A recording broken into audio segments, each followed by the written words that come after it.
রাসেল ছিল গ্রামের গরিব ছেলে। ক্লাস 9-এ ফেল করে স্কুল ছেড়ে দেয়। বাবা বলেছিল, তুই এখন মাঠে কাজ কর।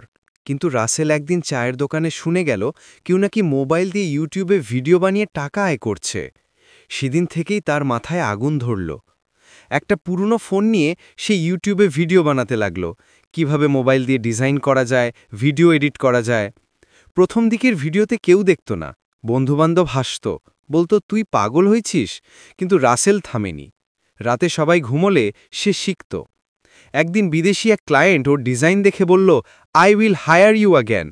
সেই এক কথাই তার জীবনের মোড় ঘুরিয়ে দিল। আজ রাসেল নিজেই ডিজিটাল এজেন্সি চালায়। তার মাসে ইনকাম লাখ টাকার ওপরে। যে ছেলেটা একসময় বাজারে কাজ করত, আজ তার কাজই দেশের বাইরের মানুষ কিনে নিচ্ছে। রাসেল বলে, ডিগ্রি না থাকলেও আমি হাল ছাড়িনি। প্রযুক্তি আমার কলম, মোবাইলই আমার অফিস।